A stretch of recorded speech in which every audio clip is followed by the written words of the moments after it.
오늘 우리가 읽은 시편 27편 이 다윗이 쫓겨다닐 때 쓴 시로 알려져 있습니다.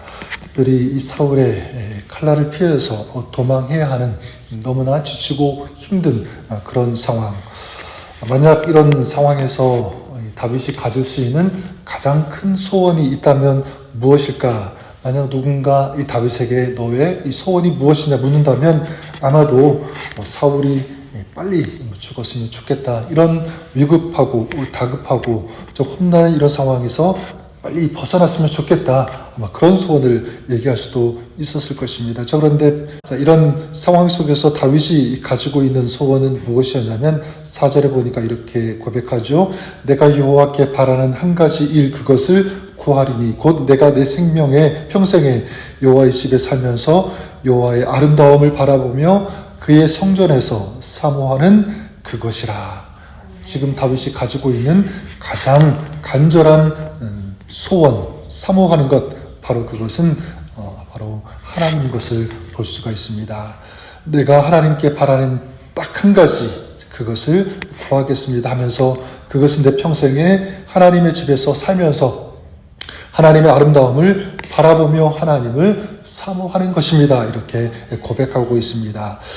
많은 소원들 중에 하나가 아니라 다윗의 유일한, 어쩌면 가장 큰 그 소원, 바로 그것은 하나님. 그래서 하나님과 함께하면서 하나님을 바라보고 하나님을 알아가는 것, 이것이 다윗의 간절한 소망이었습니다.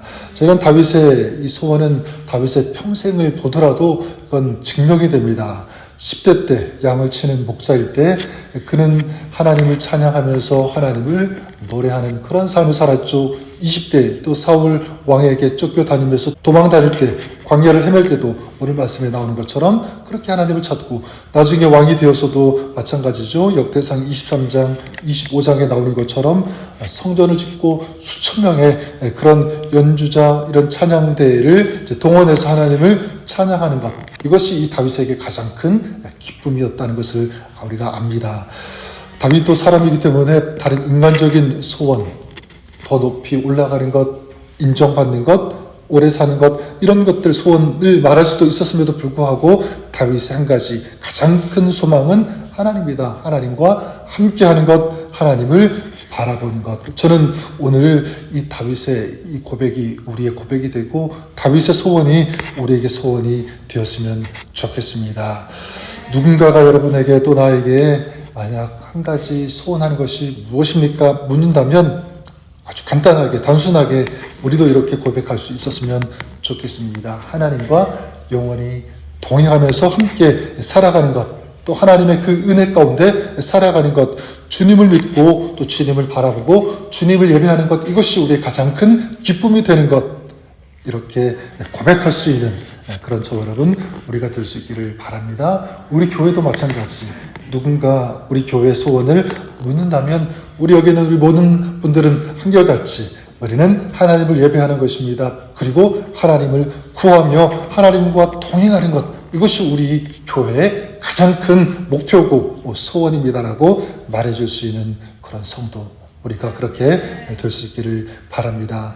여러분, 오늘 우리의 신앙이 약화되고 또 힘을 잃는 그 이유가 무엇인가라고 할 때 뭐 좋은 프로그램이 없어서 아니면 뭐 좋은 설교자가 없어서 그렇지가 않습니다.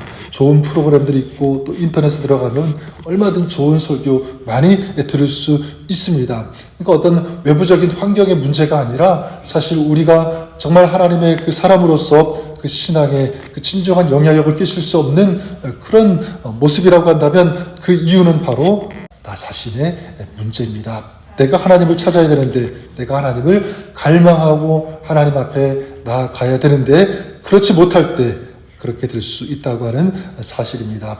그래서 세상이 분주하고 바쁘게 돌아가니까 우리도 그럴 때가 참 많이 있는 것 같습니다. 무엇보다도 그럴 때일수록 더욱더 우리가 하나님을 찾아야 되는데 바쁘다고 힘들다고 분주하다고 하나님을 놓치고 하나님을 잊어버리고 살아가는 그런 모습들이 얼마나 많이 있습니까? 신앙생활도 마찬가지죠. 우리가 봉사해야 되고 또 어떤 훈련도 받아야 되고 배워야 되고 이것저것 해야 되다 보니까 정작 누구를 잊어버리게 되냐면 하나님을 잊어버린다. 사역하면서 어떤 봉사하면서도 결국 하나님과 멀어지게 되는 어떤 그런 모습이 될 수 있다고 하는 사실입니다. 그래서 하나님의 일을 한다고 하면서 하나님을 잊어버리는, 이거 얼마나 좀 안타까운 그런 일입니까? 근데 반대로 우리 사도행전 16장에 보면 이 바울과 실라가 이 빌립보에서 복음을 전하고 감옥에 갇히게 되죠. 굉장히 힘든 그런 상황 가운데 있는데, 자, 거기에서 이런 복잡하고 힘든 그런 상황 속에서 그들이 무엇을 합니까? 바로 하나님을 찬양하고 하나님께 기도하는 그런 모습을 보게 됩니다. 복잡하고 힘든 그런 상황 속에서 하나님을 찬양하고 하나님께 기도하는 것, 바로 그것이 그들의 결정이었습니다. 그랬을 때 어떤 일이 벌어졌습니까?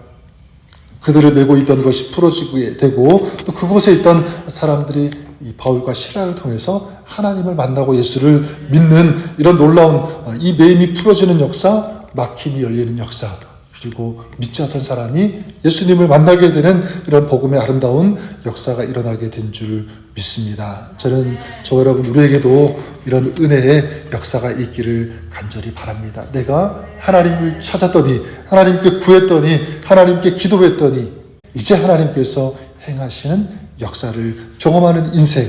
그래서 5절에도 우리 말씀 보면 그렇게 고백하고 있죠. 여호와께서 환난 날에 나를 그의 초막 속에 비밀히 지키시고 그의 장막 은밀한 곳에 나를 숨기시며 높은 바위 위에 두시리로다. 여기 세 가지 동사가 나오죠. 지키셨다, 숨기셨다, 높은 바위에 두셨다. 이것입니다. 바로 하나님을 찾으면, 하나님을 구하면 하나님께서 지켜주시고, 또 하나님을 찬양하고 기도하면 하나님께서 숨겨주시고, 하나님을 의지하면 하나님께서 높은 바위에 두심으로 우리를 안정케 하시는 그런 하나님, 바로 하나님께서 우리 가운데 아름답게 역사해 주시는 줄 믿습니다. 그래서 오늘 말씀 7절에도 보면 여호와여 내가 소리 내어 부르짖을 때에 들으시고 또한 나를 긍휼히 여기사 응답하소서. 하나님을 볼 때, 하나님을 찾고 기도할 때 하나님께서 들으신다, 긍휼히 여겨주신다, 응답하신다. 우리가 그렇게 하나님을 찾으면 우리 하나님께서 들으시고 긍휼히 여겨주시고 우리에게도 응답해 주시는 줄 믿습니다. 그래서 마지막 8절에 보면 너희는 내 얼굴을 찾으라 하실 때에 내가 마음으로 주께 말하되 여호와여 내가 주의 얼굴을 찾으리이다 하였나이다. 다윗이 하나님을 향하여 그런 소망과 소원을 가졌는데 8절 여기 보면 하나님도 동일한 소원, 소망을 갖고 계시죠. 너희는 내 얼굴을 찾으라. 하나님도 다윗을 향하여 또 우리를 향하여 너희는 내 얼굴을 찾으라. 다윗도 하나님 제가 주의 얼굴을 찾겠습니다. 마찬가지 우리도 하나님을 향하여 어떻게 반응해야 되겠습니까? 하나님, 주님께서 원하시는 것처럼 저희도, 저희 인생도 주님을 찾는 그런 삶, 인생이 되겠습니다.